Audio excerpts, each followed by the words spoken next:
Good morning. Ngasi thang junamit ko thang junamit ki card ki message abe tang email se thang junamit number se aha mada 93 lere aduga color dana black ka purple ko admaina adu gumba sina be amuba natraga akoi gi mekhet machu gumba kai gumba admaina sina biyo ko hadi color dress ta kai dana ado akoi gi nungti gi lokthok ko admaina ko hadi card hum katang lokthok jarage ahum dudai ama khanbira se ko kaino da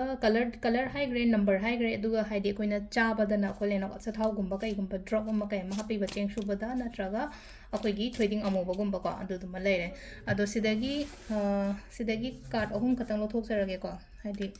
card number 1 card number 2 card number 3 ko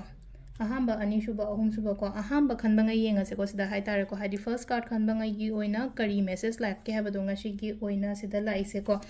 pukning wakhan keno hai tare ko silai je ko hadi kitang nungshi be ai ko emotions haira se bisham samna have emotionally katang keno lai ba ko emotionally down chat pani khangde amani khangde isha jida akiba pakhat ba khot pa dumaina kumba lai ba do oina oi ko adumaina feel tawraga di ko hai tare ko kitang isha da gi chatlalo du gi pot myam do meditation gumba tawraga ni khangde natraga mingo da wari sharaga ni khangde khanjan gano yam ka haina ko sisina khoi gi number 1 khan ba gi oina oire ko number 2 ko number 2 gi shida la ise khoi gi ko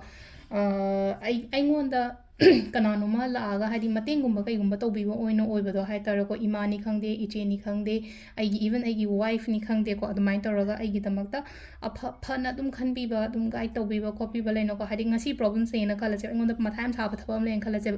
adu do hai tare kananuma laaga hai tare ngonda soidana matengumba tawbigani ba sina number 2 khanba ngai oina oire ko number 3 ko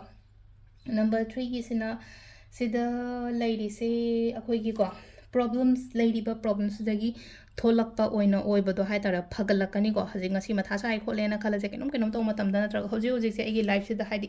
mayam ma hai tara roller coaster gi type ta hai tara unga legena khala se ba atara gati adugi pot dagi ai se tholakpa oina oibado oina ko haidi kitang matam lawgani adu tar jo haidi thokti tholagani problem se dagi tholakpa phagalakpa oina piri ba ko sisina koi gi card ki message lere ko timing se ki pung 3 ka minute ani dagi na pung 9 ga minute 2 phang lere adagi mu pung 13 ga minute 3 dagi na ayuki pung 13 ga minute 3 daina pung 3 ga minute 3 phang lere dagi pung 3 ga minute 15 dagi na pung 3 ga minute 3 phang lere ko aduga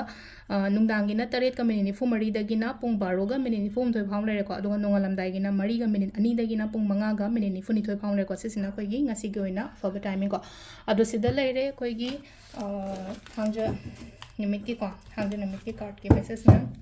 thank you